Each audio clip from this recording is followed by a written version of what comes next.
क्या आपने कभी सोचा है कि अंतर्राष्ट्रीय राजनीति और व्यापार में दोस्ती का पैमाना मुनाफे के सामने कैसे बदल जाता है। यूक्रेन युद्ध के बाद जिस रूस ने भारत को भारी डिस्काउंट पर कच्चा तेल देकर बड़ी राहत दी थी, आज उसी रूस ने भारत को रिकॉर्ड तेल बेचकर मोटा मुनाफा कमाया है। अमेरिका की तमाम धमकियों और पाबंदियों को नजरअंदाज करते हुए भारत ने मई 2026 में रूस से रिकॉर्ड मात्रा में तेल तो खरीदा, लेकिन इस बार पुतिन ने भारत को कोई छूट नहीं दी, बल्कि दुनिया के बाकी देशों से भी ज्यादा प्रीमियम यानी महंगी कीमत वसूली है। सरकारी आंकड़ों के मुताबिक जहां अमेरिका और यूएई जैसे देशों ने भारत को औसत से कम कीमत पर तेल दिया, वहीं रूस का तेल भारत के लिए सबसे महंगा साबित हुआ। लेकिन आखिर ऐसा क्या हुआ कि दोस्त रूस ने भारत पर इतना बड़ा आर्थिक बोझ डाल दिया, और इसके बावजूद भारत महंगा रूसी तेल खरीदने को मजबूर आखिर क्यों है? चलिए इस पूरे खेल को पूरी आसान तरीके से मैं आपको समझाती हूँ। नमस्कार, मैं हूं आपके साथ निकिता रावत और आप देख रहे हैं इंडिया न्यूज।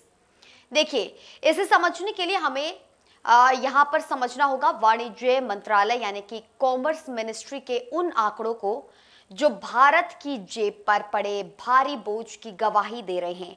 मई 2025 में भारत को रूसी तेल औसतन $64 प्रति बैरल की कीमत पर मिल रहा था, लेकिन ठीक एक साल बाद मई 2026 में यह कीमत बढ़कर $106 प्रति बैरल तक पहुंच गई।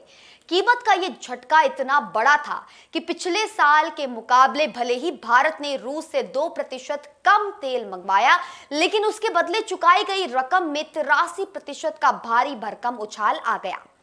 इस वजह से मई 2026 में भारत का कुल तेल आयात बिल पिछले साल के मुकाबले 66% बढ़ गया, जिसने हमारे देश के व्यापार घाटे यानी कि ट्रेड डेफिसिट और घरेलू महंगाई पर सीधा दबाव बनाना शुरू कर दिया है।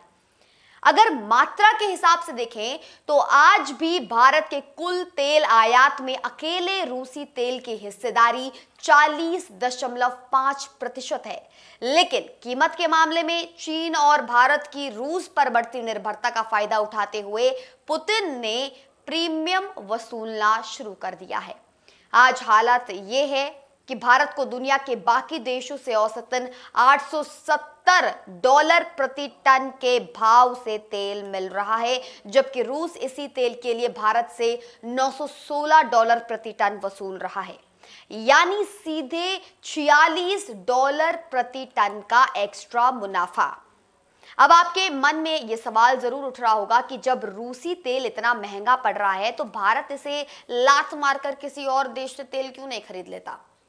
देखिए, थिंक टैंक सीएसईपी की विशेषज्ञ प्रेरणा प्रभाकर और आर्थिक जानकारों के मुताबिक भारत चाहकर भी चुटकियों में रूसी तेल खरीदना बंद नहीं कर सकता, जिसके पीछे यहां पर दो सबसे बड़ी मजबूरियां हैं।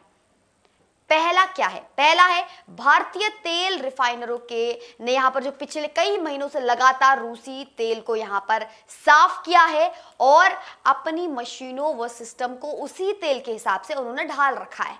और अगर भारत अचानक किसी दूसरे देश जैसे कि अमेरिका से तेल लेता है तो रिफाइनरी की जो सेटिंग्स है उनको दोबारा बदलने में बहुत भारी भरकम खर्च आएगा और इस पूरी प्रक्रिया में काफी लंबा वक्त भी लगेगा।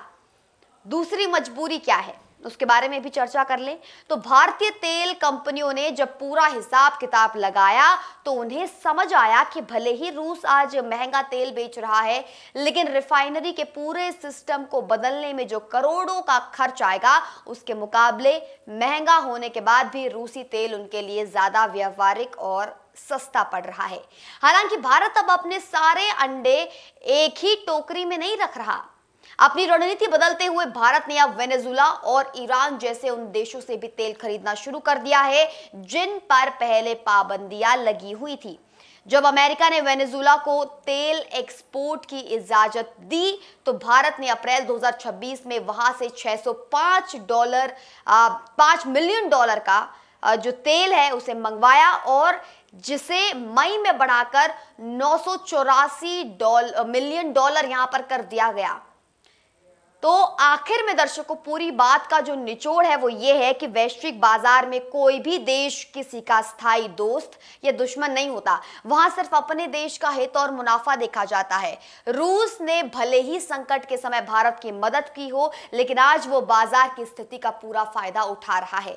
रूस और भारत के बीच चल रहे इस महंगे तेल के खेल को देखकर क्या आपको भी लगता है कि भारत को अपनी ऊर्जा सुरक्षा के लिए किसी एक देश पर निर्भर रहने के बजाय जल्द से जल्द वेनेजुला और ईरान जैसे अन्य विकल्पों को और बड़ा करना चाहिए, ताकि देश को महंगाई की इस मार से बचाया जा सके? क्या है आपकी राय? मुझे कमेंट बॉक्स में जरूर साझा करें। जय हिंद।